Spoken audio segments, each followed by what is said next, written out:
So I have two kids, both boys. Cole will be 12 on May 13th, and Callan turned 7 on April 14th. And I always forget his birthday is not April 14th at all. I knew I would get it wrong. Callan's April 15th. So yeah, here we are. This is why I was included. Yeah. So at least I know their ages. They were 12 and 7, maybe. Motherhood journey. From the beginning, it was everything I expected and nothing I expected, all rolled into one. I was lucky enough to not have to worry about getting Cole on a schedule since I was in the hospital for some time after he was born. So that became my mom's job. Both of them test me daily. Some of the tests are awesome and we truly all learn from it. Some of the tests, I'm surprised, like my kids aren't hanging from like coat hooks by now, because you don't know what to expect. I unfortunately do not keep fish well, and we've gone through 2 in 2 weeks. And Cole's words to me today were, thank goodness that he and Callan have him. So basically, the boys are very lucky to have Cole. Cole decided that he's doing a really good job at keeping them alive and thanked me for working to support them financially. So this is what I'm dealing with. We don't have a fish. I work so that Cole can keep the kids alive. That honestly wraps up my day, my every single day with those boys. I have no idea what they're going to tell me. Mostly it's telling me what a great job they're doing. I get a pat on the back from time to time, especially if I make like a really awesome dinner, so as long as they're fed or allowed to be on their iPad for longer, I'm amazing. They make motherhood to me. You see everyone with their kids and you definitely are like, oh, why am I not that mom? Or I'm glad I'm not that mom. But being Cole and Callan's mom is exactly what I was meant to be. So you mentioned your very different newborn experiences between Cole and Callan. So I know, and Dana knows, that, Cole's arrival into the world was quite eventful, where Callan's was probably not as eventful as Cole's. Do you want to share a little bit about that? They were absolutely eventful in their own ways. And I like to joke that something needs to be removed with each child. So, it's probably good that I don't have more kids because I need a lot of what I still have. So with Cole, shortly after he was born, I became ill, couldn't figure it out, ended up in the hospital. Finally, they determined after several tests and moving IVs and all that I perforated my colon somehow. And that became a very swift, real quick thing into surgery, hoping that I made it through okay. Ended up being in the hospital, I think about a month total, between the hospital and then a rehab center.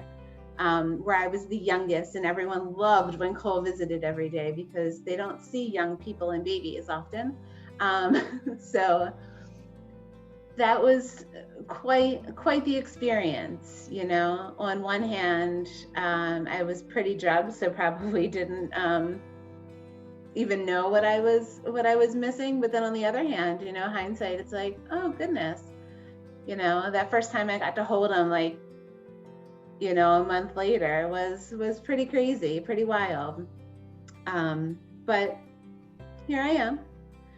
And then a fun fact about Callan, I had, of course, something needs to be removed. So I had an ovary removed. Why not? You know, don't need it. But I also learned, thankfully, that I'm allergic to the anesthesia that they have to give you when you're put completely under during childbirth, you know. So they couldn't get the spinal in, so they had to put me under a general. And there's one specific anesthesia that they can give you with the baby, so the baby can have it or whatever. And I don't have the enzymes to break it down. So fortunately, they were prepared for this just in case going in, but I was basically wide awake, paralyzed, not wide awake, but could hear everything after he was born. And just waiting for my toes to move.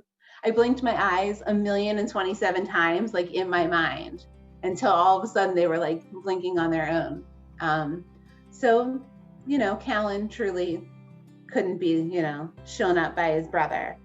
And there was that fun too. So how would you say motherhood has changed you? I think it has made me, between motherhood and life experiences, it's made me not care what others think. And while deep down inside, I still truly care what everyone thinks. And that's my, you know, one of my biggest downfalls. I'm always making sure everyone else is okay.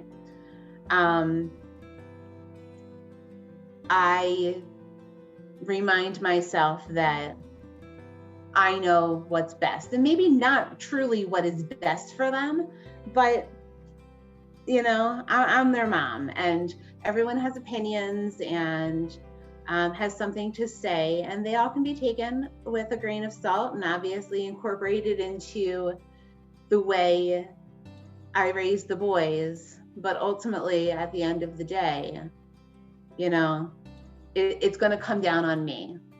So if I raise them the way I know best, it's going to be me, you know.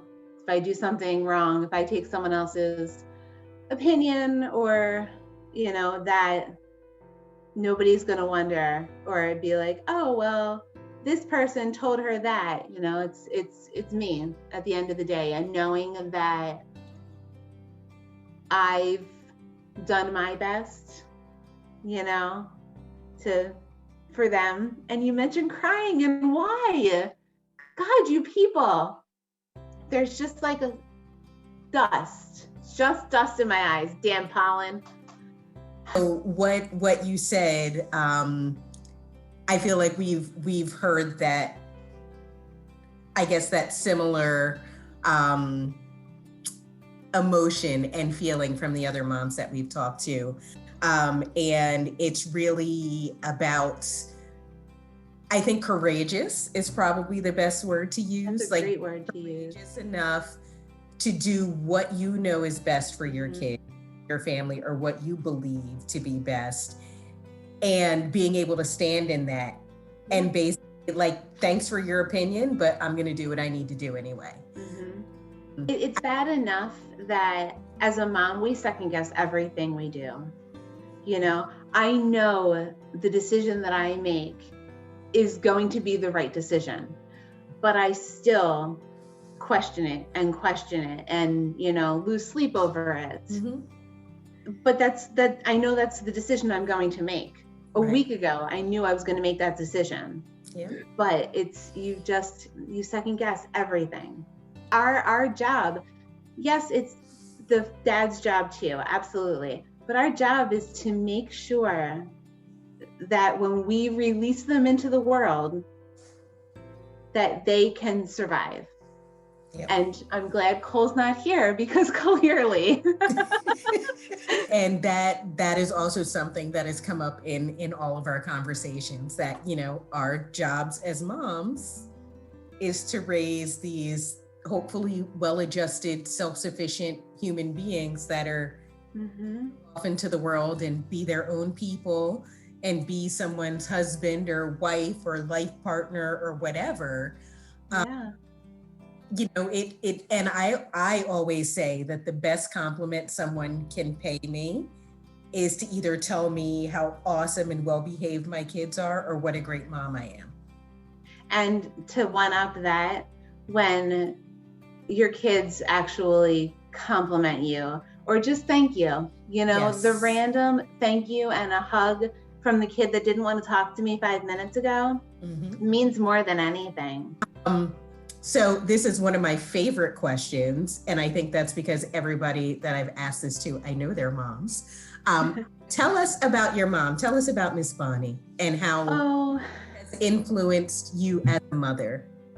My mom, she is the craziest lady in the best way possible. She is crazy, and I certainly get it from her. And so do my sisters. And we joke with each other. We're like, oh, you are so much like mom, or you're going to be just like her. And as much as we like joke that we're offended, there'd be no better compliment, you know, and I'm already headed in that direction. I look to her for everything, you know. I sometimes don't like her advice, but I've asked her advice for a reason, and I, you know, knew exactly what it was going to be, what she would tell me, what she would do in that situation.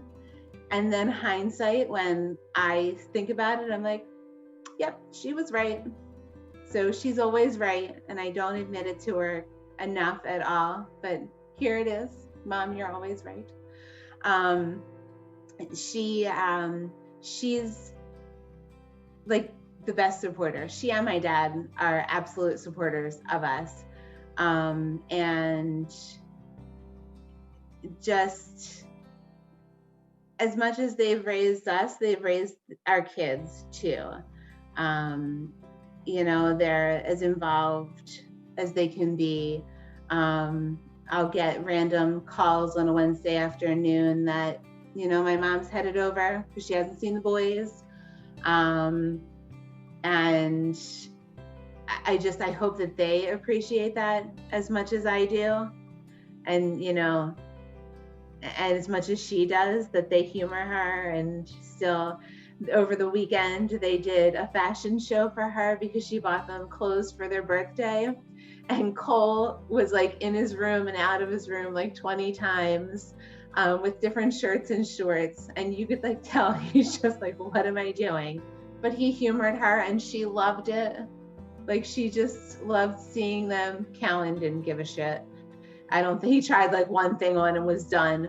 But it's they, you know, they adore my mom, you know, moo moo.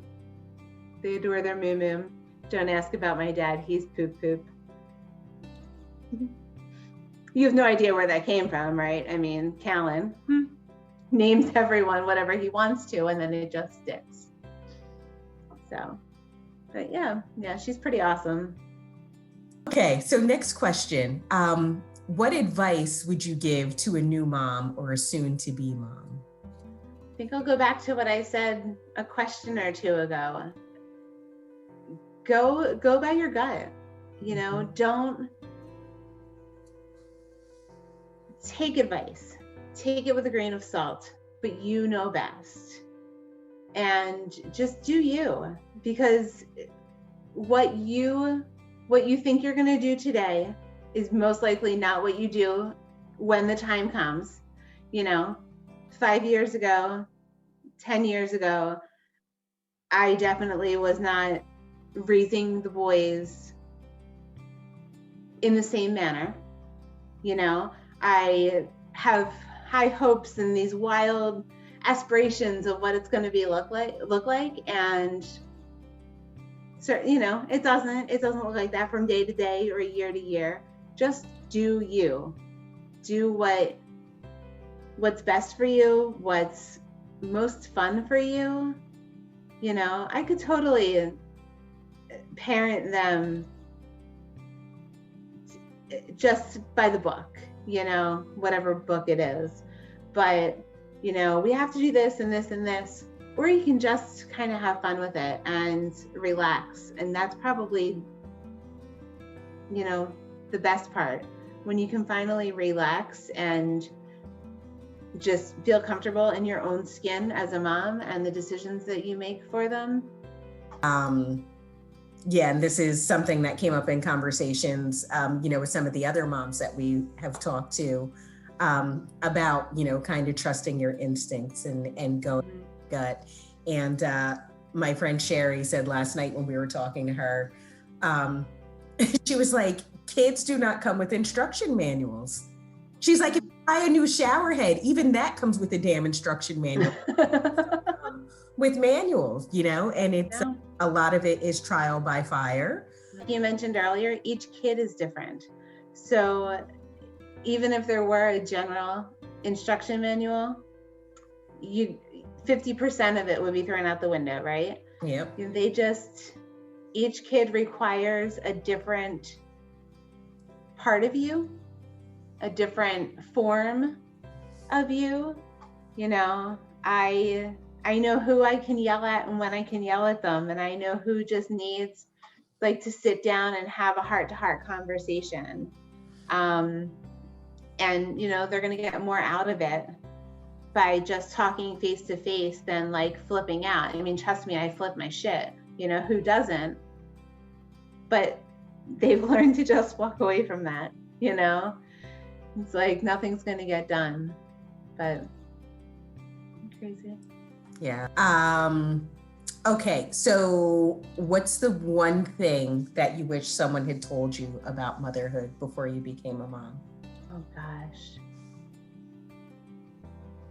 That my boys are going to talk about their birds and like balls and hawk loogies because they know that I will vomit instantly when they do it.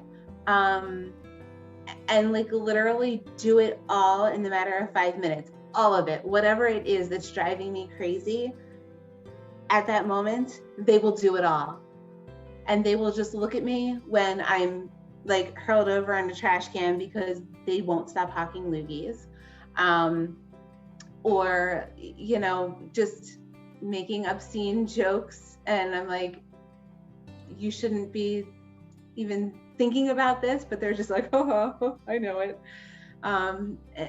That they would just be really freaking crazy, and that they're really just going to be you. Like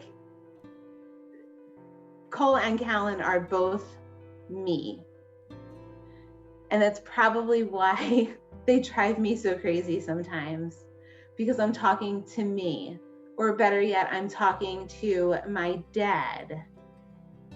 You know, raising him in Callan. Not truly getting that. When people are like, oh, you know, they're going to be like this or whatever. No. I wish someone was like, literally, your kids are going to be ridiculous and crazy and disgusting. And all of that all rolled into one. And, you know, at least you would be prepared. Nobody tells you that your kids are going to be the most understanding people either. They probably understand me more than anyone. And crazy because, you know, they don't need to take my worries and my craziness into mind, but they do without even like having a conversation about them. They just have this instinct. And they're definitely the ones who just care the most, you know? So that you don't expect that either, I guess. You know, no one ever says that. I mean, they say your kids are going to love you, but You know, that unconditional love, no one really ever prepares you. There's nothing that can prepare you for that unconditional love of your kids. So I guess my last question for you, or not even a question, but something that I would like for you to talk about, is resilience and the ability to bounce back. Talk a little bit about that, because I have said before, I mean, you're a very resilient and strong person. And I think we're all strong in our own way, right? Mm-hmm. Absolutely. And I think when life becomes crazy, right? Mm-hmm. Or there are people that will sit and wallow in it. There are people that take it as a challenge and are like, game on. And I think there are people that do both, right? And I think that it's totally normal to, my mom always used to say, put your big girl panties on, right? Like if something happens, you can sit and be sad for a minute, but to get yourself together and you have to move on. So just talk a little bit about your ability to be so resilient, or where that comes from. Honestly, I pulled all of it from the boys. You know, they were my backbone through everything.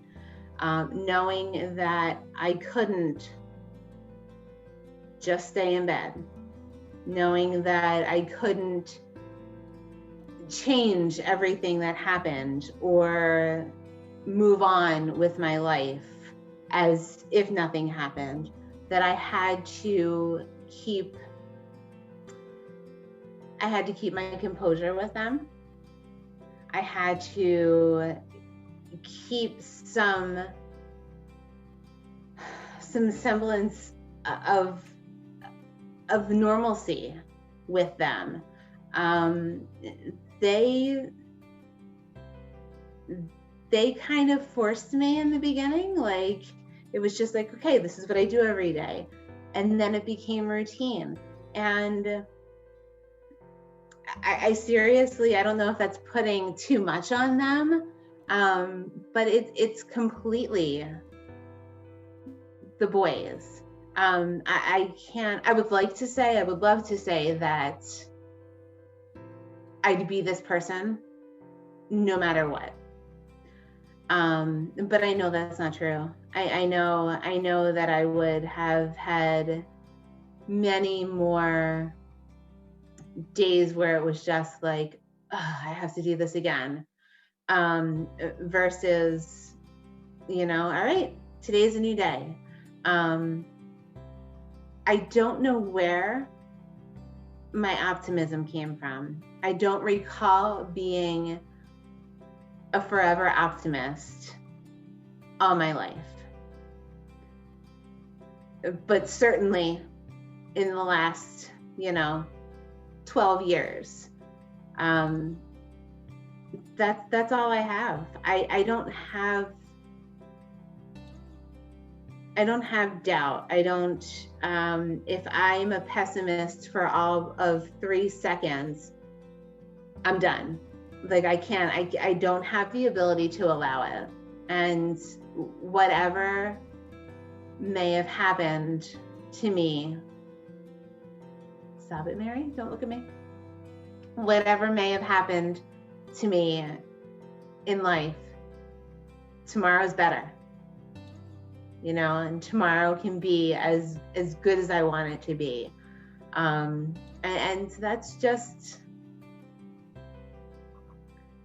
that's what I see. And the boys have pulled me through for sure, They probably don't know that. But they keep me going, they keep me honest. But they definitely keep me going. And I see that my optimism rubs off. It's going to be okay. It has to be okay, and we make the best out of it, because clearly, we all have learned firsthand that life's short. Life is fleeting and you just never know. And, I want to be happy. while I'm here.